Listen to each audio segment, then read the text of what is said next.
All right, fellow commissioners, members of the public, I didn't want to make this too formal, but I do want everyone to hear, so I'm happy to do it here from the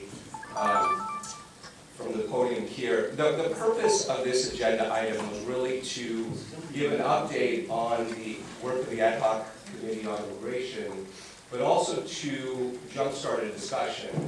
And I think being so late in the morning, it may be difficult, or late afternoon now, no, still morning, to do that, but I do want to encourage all of you to react to this, to start thinking about it, you members of the commission as well as the public.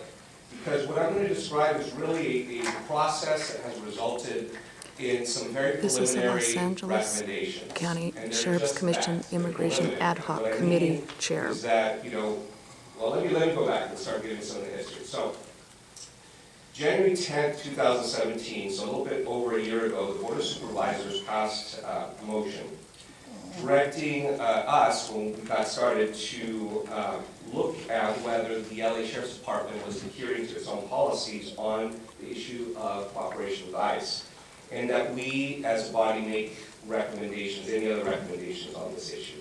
So we created this ad hoc committee, myself as chair, with Bill Rubin and Rabbi Miller, serving as the other commission members, or ad hoc committee members, I should say, and staffed by Tracy Johnson. I don't know if she's still here, but she's been fantastic in doing all the work these months that it's taken to get this far. So we proceeded to start analyzing the policies themselves from the Sheriff's Department regarding its interactions with ICE, looking at the data, conducting facility tours on that, holding town halls, meeting with people individually and as groups.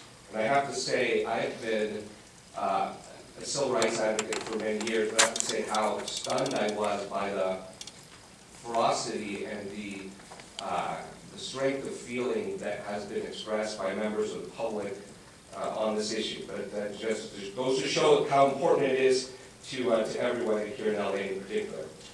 But then something kind of took us a little bit off path, and that was De Leon's bill, SB 54. And it took us off path because an opening was created whereby the state was starting to debate how, what other standards should be created for local jurisdictions cooperating with us. Now, we didn't participate in those, and that was intentional. We didn't want to insert ourselves into a political process. Unless asked, we didn't get in those. I know that the Sheriff's Department and its staff was asked and did participate, and many others throughout the state. So that took some time. And then when SB 54 was signed, we looked at it.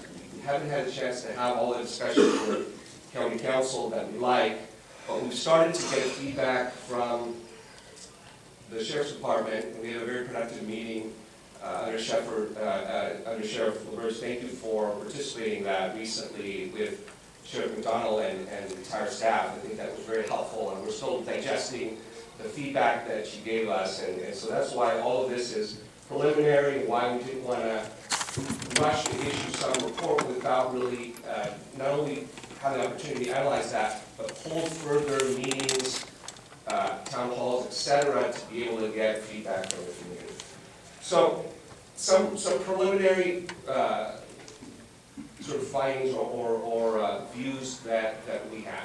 First of all, in terms of the board's question of how the LA Sheriff's Department is complying with its own policies, we looked at the data to the extent that we could find. We commend the Sheriff's Department, under Sheriff, you in particular have brought a lot of this to our attention, commended for being very scrupulous and attentive to looking at the list of qualifying offenses and trying to do its darndest to determine whether an inmate was being released, whether his or her crimes fall under the list of qualifying offenses, and whether there should be any further cooperation with ICE.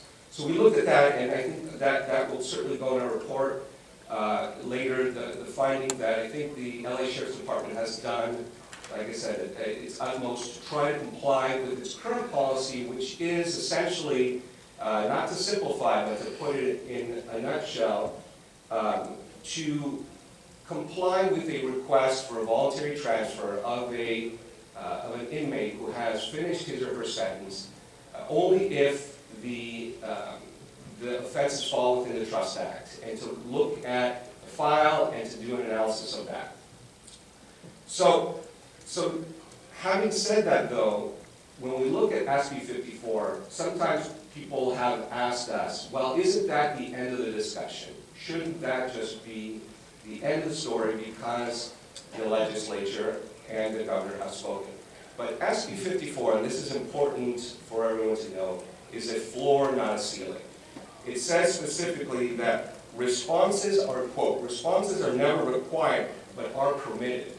So essentially it is saying, if it doesn't fall within these categories of qualifying offenses, then local jurisdictions are prohibited from cooperating, providing transfer, and various other actions.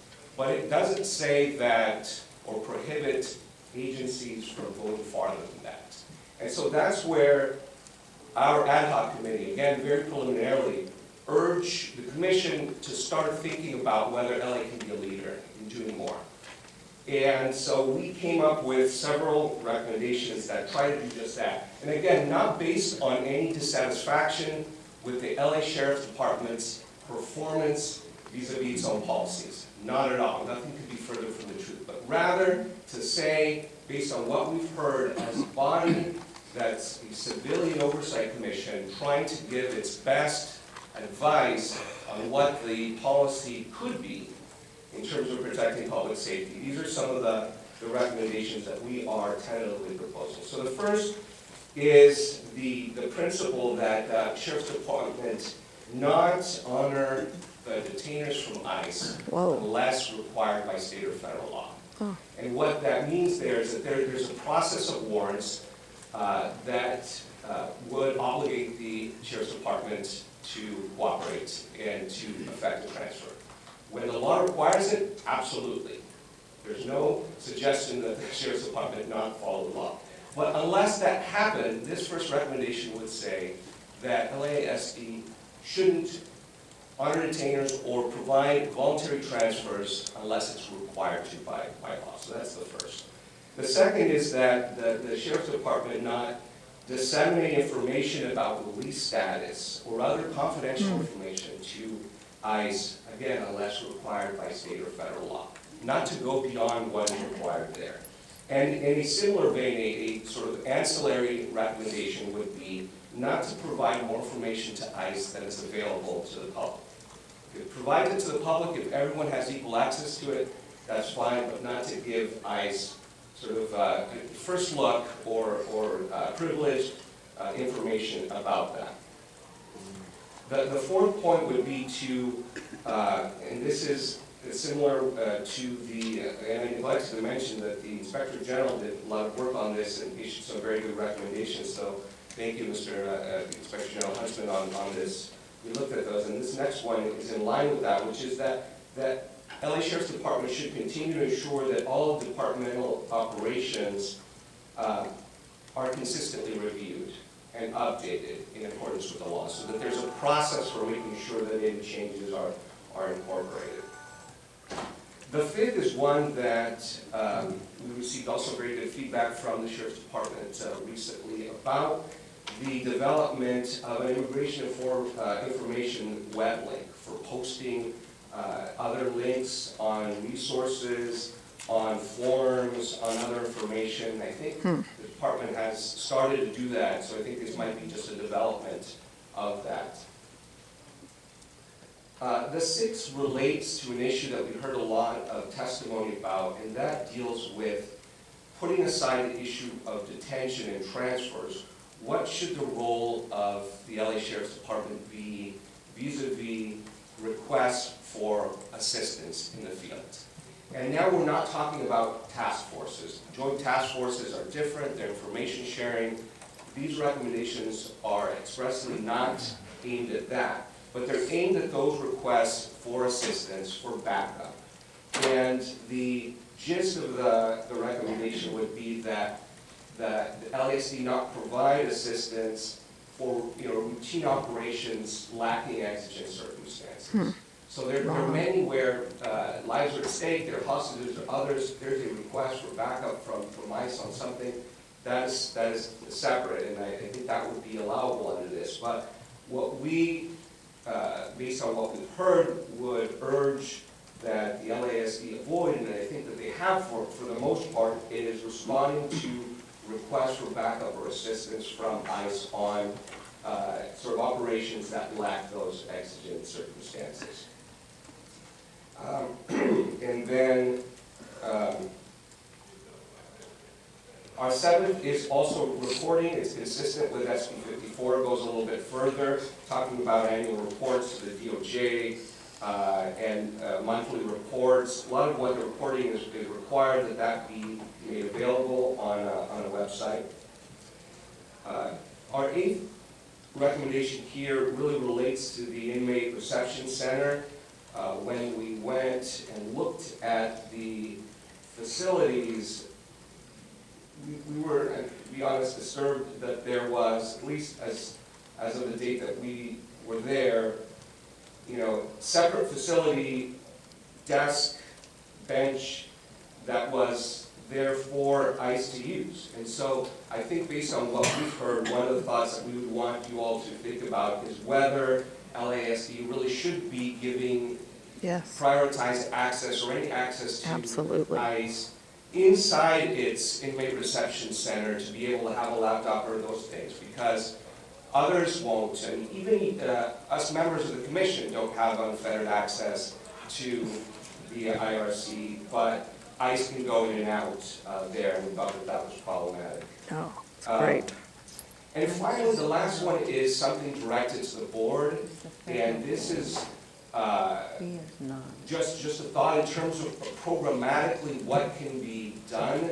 There are counties, like Santa Clara County and others, that have started to think about whether a county can impose restrictions on use of county resources absent reimbursement.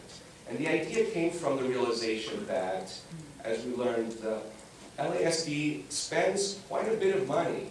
I mean, in the grand scheme of things, it's not huge, but it's still hundreds of thousands of dollars on having its staff review the detainer request, do all the analysis, and provide that sort of liaison role. So some counties have said, no, unless there is federal reimbursement for those county costs, there shall not be any cooperation in that sense. And so trying to form a nexus between those costs and quantify that. So that's another portion that we urge the commission to think about and that we are still exploring. So we have another meeting in a few days on January 30th. We have some flyers out there. If groups want to come give us their feedback and ideas, we're open to that.